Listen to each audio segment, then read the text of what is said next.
Kalau kita ngomongin obesitas, kita nggak bisa lepas dari yang namanya gula. Obesitas itu bisa dibilang kelebihan berat badan. Dan selama ini orang selalu bilang, lu itu kebanyakan lemak karena lu makan lemak. Padahal sebenarnya faktor utama penyebab lu obesitas adalah gula. Dan anehnya, gula ini selalu ditaruh di bagian paling bawah kalau kita ngelihat yang namanya nutritional facts di dalam makanan. Apa itu gula? Gula itu merupakan turunan dari karbohidrat. Gula ini merupakan zat yang ada di karbohidrat. Jadi kalau kita makan karbohidrat seperti nasi dan teman-temannya, nasi, roti, dan semuanya itu mengandung gula. Dan anehnya adalah kenapa banyak banget nutritional facts di dalam kemasan makanan itu banyak yang nggak bohong tapi berusaha untuk lebih tricky. Contohnya gini, gue pernah menemukan banyak sekali makanan kemasan atau minuman ya. Misal minuman kemasan nih, minuman kemasan itu isinya itu 300 ml. Kecil kan? Cuman setengah dari Aqua 600 ml. Jadi cuma segini nih. Tapi dia bikin di kemasan nutritional facts-nya itu 2 sajian per kemasan. Jadi seakan-akan 1 kali minum itu bisa buat 2 kali. Kenapa? Supaya terlihat gulanya itu lebih sedikit dari yang sebenarnya. Padahal kalau kita pakai nalar, tidak ada yang mungkin minum minuman kemasan yang cuma 300 ml diminum 2 kali. Nggak mungkin. Kedikitan kan? Lu pasti minum sekali habis. Tapi kenapa di labelnya ditulis 2 sajian per kemasan? Supaya lu ngelihat gulanya, lemaknya lebih sedikit daripada yang seharusnya. Dia nggak bohong, dia bener. Tapi dia ngebuat kita yang nggak aware akan ngelihat bahwa ini sebenarnya baik-baik aja. Padahal sebenarnya gula banyak banget itu. Rata-rata orang Amerika makan gula itu 26 sendok teh sehari atau 40 kilo setahun. Lo bayangin, kenapa penting ngomongin orang Amerika? Karena apapun yang terjadi di Amerika, gue ulangin lagi, akan terjadi kepada negara-negara lain. Baik di teknologi, baik di makanan, baik di penyakit, semua yang terjadi di Amerika akan datang ke semua negara-negara lainnya. Pasti. Itu kenapa kita selalu harus melihat gimana kondisi Amerika. Kadang ada orang yang bilang, enak jadi orang Amerika ya. Dia itu negara maju, uangnya banyak. Padahal sebenarnya enggak. Gue bersyukur tinggal di Indonesia yang tidak menjadi korban pertama dari semua masalah di dunia. Orang Amerika selalu kena masalah yang paling pertama. Kalau ada perang, mereka yang paling kena duluan. Kalau ada makanan yang nggak bener, mereka kena duluan. Kalau ada apapun, mereka semua kena duluan. Itulah orang Amerika, menjadi korban garda terdepan. Sementara yang lain ke Indonesia ya akan menyusul. Entah 2 tahun, 3 tahun, 10 tahun, tapi intinya apapun yang terjadi di Amerika, itu penting untuk kita ketahui karena itu juga akan terjadi kepada negara lain juga. Kenapa sugar ini selalu dipakai di banyak banget makanan? Kenapa? Karena sugar ini itu merupakan zat yang bisa bikin nagih. Lo nggak mungkin ketagihan kalau makan sayuran. Lo nggak mungkin makan salad nih, ketagihan tuh nggak mungkin. Kecuali saladnya pakai salad dressing, pakai mayo, ada gulanya. Bisa ketagihan. Itulah alasan kenapa semua produsen makanan kemasan selalu pakai yang namanya gula. Karena itu menyenangkan, karena itu akan membuat lo pengen lagi, dan pengen lagi. Gula ya, gula yang sudah diolah, gula rafinasi, itu kecanduannya itu 8 kali lipat daripada kokain. Apa minuman yang paling banyak gulanya? Sudah menjadi kenyataan. Semua orang tahu bahwa Coca-Cola merupakan minuman yang sangat banget tinggi gula. Dan itu memang sangat bikin kita pengen lagi, dan pengen lagi. Gue udah bilang di video sebelumnya, kalau kita makan gula kebanyakan, kita akan selalu lapar. Kita bakal pengen makan terus. Kenapa? Karena gula itu merupakan nutrisi kosong. Nggak ada nutrisinya. Gula hanya berguna sebagai penyedap. Tidak ada gunanya selain itu. Dia tidak punya nutrisi. Kalau kita banyak makan makanan yang tidak punya nutrisi, kita akan selalu lapar terus. It's because our brains are wired to crave sugar and refined carbs, which makes you even hungrier. Beda kalau lu makan yang ada nutrisinya. Kalau lu misalnya makan protein, lu makan karbo yang bernutrisi, lu makan sayur-sayuran, lu akan lebih cepat full dibanding kalau kita makan gula setiap harinya. Intinya gula itu tidak mungkin ditinggalkan karena gula itu bisa dibilang adalah bagian dari profit perusahaan. Karena gula itu buat kita keenakan. Mau lagi, dan mau lagi. Dan betul, memang ada angka maksimal konsumsi gula sehari 50 gram. Betul, gue nggak bilang kita makan gula 1 gram kita mati, enggak. Ada batas maksimalnya, tapi apa? Siapa sih yang ngikutin guideline tersebut? Siapa? Emang lo tahu kalau lo makan nasi goreng berapa gulanya? Enggak kan? Emang lo tahu kalau lo ditoprak pakai lontong berapa gulanya? Enggak tahu kan? Kita pasti melebihi batas maksimal konsumsi gula sehari. Pasti gue yakin. Mungkin kalau lo makan makanan kemasan, kalau lo aware, lo bisa ngelihat berapa gulanya. Tapi kan kita juga makan makanan yang lain. Ya nggak heran kalau sekarang banyak orang yang obesitas, diabetes, dan teman-temannya. Dan juga banyak banget makanan-makanan sehat yang berlabel sehat yang sebenarnya nggak sehat. Udah pernah gue bahas juga di episode kedua kemarin. Sereal itu nggak sehat meskipun ada embel-embel whole grains ya, tapi dia itu mengandung banyak gula. Itu nggak sehat. Orang tahu. Tapi entah kenapa pakai buat sarapan semua anak-anak mau sekolah. Itu yang gue heran. Kenapa kalau orang yang kelas menengah ke atas ngasih anaknya makan roti tawar pakai buat sarapan, padahal roti tawar itu nggak sehat, banyak gulanya. Apalagi gitu ya. Ada juga oatmeal. Oatmeal itu juga nggak sehat. Oatmeal itu karbo tinggi banget. Dan kalau kita makan oatmeal tanpa pakai dressing yang bernutrisi, itu nggak ada nutrisinya gitu loh. Sedikit banget nutrisi dari oatmeal. Dan kadang-kadang juga orang makan oatmeal itu kan pakai dressingnya pakai yang manis-manis. Ya jadi makin banyak karbonya lah, makin banyak gulanya gitu. Ada juga snack-snack sehat yang sebenarnya gula semua. Dan juga ada miskonsepsi makanan sehat yang sebenarnya kurang sehat yang terjadi nggak cuma di makanan kemasan doang. Ada juga di makanan-makanan tradisional yang sebenarnya kurang sehat, yang sebenarnya banyak gulanya. Contohnya apa? Bubur. Bubur itu merupakan karbohidrat yang tidak kompleks. Apa artinya? Karbohidrat tidak kompleks. Simpelnya adalah karbohidrat yang terlalu gampang dicerna. Karena bubur itu kan udah cair ya. Jadi emang masuk ke tubuh langsung kecerna aja. Nggak ada prosesnya. Jadi ngebuat kita sangat gampang lapar kalau kita habis makan bubur. Ada juga nasi uduk, nasi kuning, dan teman-temannya yang sangat Indonesia banget yang sebenarnya seharusnya dimakan dengan porsi yang pas. Bukan racun, gue nggak bilang racun dan akhirnya membunuh kita, tidak. Tapi diusahakan sebagaimana mungkin dengan porsi yang pas gitu.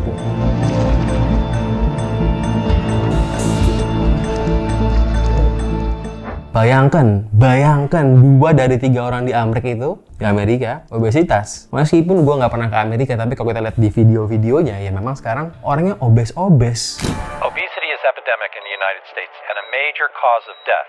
People didn't decide to become overweight. Their weight gain is a consequence of complicated changes in the environment, where food is more readily available and opportunities for physical activity are lacking. Kalau nonton misalnya NBA gitu ya, penonton-penontonnya itu tangan kiri megang Coca-Cola, tangan kanan megang popcorn. Ya kelihatan gitu loh. Dan masalahnya semua orang yang obes ini menyalahkan fat sebagai penyebab obes mereka. Fat tidak bagus kalau kebanyakan, tetapi bukan itu yang utamanya. Itu merupakan yang gue sebut kemarin adalah tipuan dari seorang yang sangat brengsek, Ancel Benjamin Keys, yang menipu kita semua dengan penelitian yang sangat pilih-pilih supaya hasilnya sesuai dengan kemauan dia. Dan udah dibantah sebenarnya kan sama si John Yudkin yang bilang kalau sebenarnya penelitiannya Ancel Benjamin Keys itu salah. Nggak sepenuhnya, tapi setengah salah karena dia itu namanya cherry picking. Dia milih-milih gimana supaya hasilnya sesuai kemauan dia. Tapi ya hasilnya adalah John Yudkin yang punya teori alternatif dibully oleh kelompoknya Ancel Benjamin Keys. Intinya gula itu kalau kita makan bakal bikin lemes. Kenapa? Karena gula itu kalau kita makan akan dengan cepat menaikkan yang namanya gula darah. Tapi setelah naiknya cepet tuh, dia bakal langsung crash ke bawah. Itu akan ngebuat kita jadi semangat sebentar, abis itu langsung drop. Itu ngebuat kita juga bakal jadi cepat lapar juga. Kalau kita makan ke McD misalnya, makanan yang paling rendah kalori adalah burgernya. Beef burger itu merupakan makanan di McD yang paling rendah kalori. Tapi sebenarnya bannya itu, rotinya itu juga termasuk karbohidrat juga. Tapi ya menurut gua, itu merupakan makanan yang paling best choice-nya lah kalau di McD.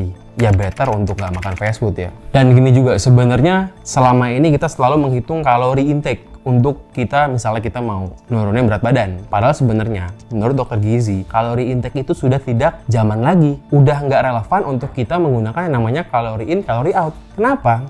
Karena kalori itu beda. 100 kalori fat sama 100 kalori protein sama 100 kalori gula itu beda. Itu nggak sama. Kita nggak bisa makan satu kue tar yang misalnya 2000 kalori, terus kita nggak makan lagi yang lain karena kita pikir ya kan yang penting kan 2000 kalori kan. Nggak bisa gitu. Semua zat itu punya efek yang beda-beda meskipun kalorinya sama. So, kalori intake itu sudah tidak relevan. Tidak selamanya defisit kalori itu akan membuat kita lebih kurus. Tidak selalu, karena tergantung juga apa yang lo makan. Yang terbaik adalah pastikan konsumsi semua dengan porsi yang pas. Dan gini juga, kalau kita banyak makan makanan yang bernutrisi, kita nggak akan segampang itu lapar. Kalau lo kebiasaan makan makanan yang ada isinya, lo akan susah untuk ngabisin makanan yang banyak banget. Karena perut lo full. Misalnya nih, lo cobain seminggu makan makanan yang ada isinya, yang bernutrisi, terus lo challenge makan nasi padang 2 bungkus, nggak bakal bisa karena perut lo full. Kecuali lo makan gula terus, abis itu challenge makan nasi padang 2 bungkus, baru bisa mungkin karena gula bikin lapar terus. Jadi sebenarnya dengan kita makan makanan yang bernutrisi, kita tidak perlu pusing dengan yang namanya kalori intake dan out, karena kita akan pasti lebih cepat kenyang. kita akan otomatis secara tidak sadar, secara langsung akan membatasi makanan tanpa dipaksa. Ada cerita di dalam video YouTube Fat Fiction yang gue tonton kemarin, diceritakan di situ bahwa konglomerasi makanan-makanan dunia berkumpul untuk membahas tentang bahaya sugar. Dan menurut riset dari mereka, dari semua konglomerasi makanan ini, mereka dapat riset yang ternyata mereka tahu bahwa sugar ini merupakan zat yang menjadi penyebab obesitas. That this is going to cause an obesity diabetes epidemic.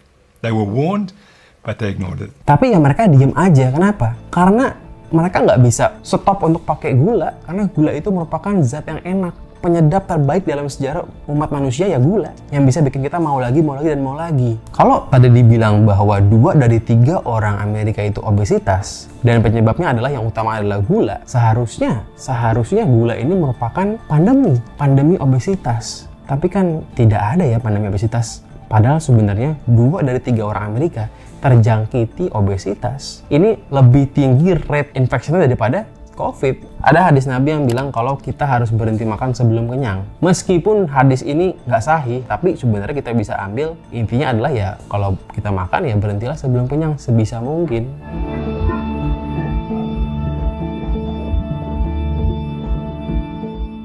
Hari ke hari makin sekarang kita didominasi dengan banyak sekali makanan kimia.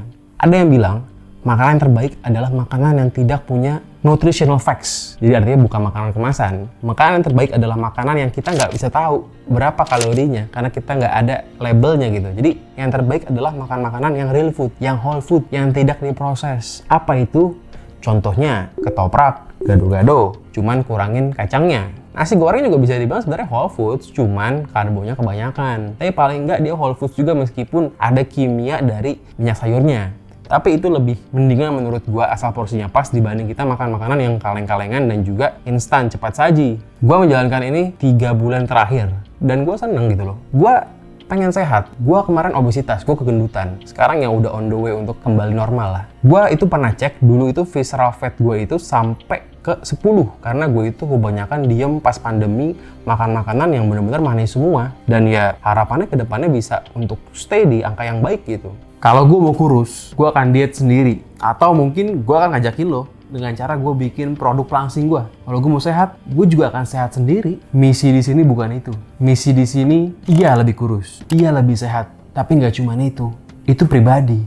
Tapi misi gue di sini adalah gimana kita bisa ngalahin elit global. Elit global nggak bakal pernah kalah, tapi paling nggak kita ngurangin sedikit-sedikit kemenangan dia. Gue nggak bisa sendirian. Gue cuma bisa ngelakuin ini dengan cara ngajakin orang untuk mulai hidup sehat. Untuk mulai makan makanan yang seharusnya. Makan whole foods. Tujuannya cuma satu, ngalahin elit global dengan cara lebih sehat. Ada yang bilang di Indonesia aman bro, ada BPJS. Kalau sakit nggak perlu khawatir. Betul. Lo cukup bayar uang bulanan dan lo akan dijamin sakit apapun akan ditanganin. Betul. Tapi gini, itu kan asuransi ya. Kalau sampai BPJS ini tekor, artinya yang bayar iuran ternyata nggak cukup. Sampai tagihannya itu kebanyakan. Negara bakal tekor, negara bakal bangkrut. Dan kalau negara bangkrut, apa yang terjadi? Kalau BPJS tekor, dia akan apa? Akan ngutang. Ngutang kemana? Ke elit global. Akan ngutang uang kertas yang nggak ada artinya. Uang yang cuma ditransfer dari komputer ke komputer. Dan juga jangan berpikir kalau BPJS itu bukan uang lo. Karena itu uang kita, itu uang negara, itu uang pajak dari lo. Kalau lo ke Indomaret, itu pajak lo. Lo kemanapun, lo beli apapun, itu ada pajaknya. Jadi uang negara itu uang kita. Dan kalau negara ngutang, kita juga yang nanggung. Pajak bakal naik. Jangan sampai BPJS tekor dan ngutang ke elit global. Udah ngutang ke elit global. Tekornya pun gara-gara siapa? Gara-gara bayar elit juga. Kalau kita sakit, banyak obat-obatan yang impor. Banyak alat-alat kesehatan yang impor. Banyak alat screening cancer lah, alat screening itu, alat screening AIWO. Itu banyak yang impor. Itu semua kan akan ngalir ke elit juga gitu loh. Sebisa mungkin usahakan bayar BPJS rutin, tapi jangan sampai kepake gitu loh. Sakit itu pasti ada yang sakit. Bagus ada BPJS, cuman jangan sampai kebanyakan yang pakai. Harapan gue adalah kita bisa bayar iuran, tapi kita nggak pernah pakai. Seumur hidup, sampai modar, sampai mampus, lu nggak pernah pakai BPJS itu bagus gitu loh. Itu baru mantap.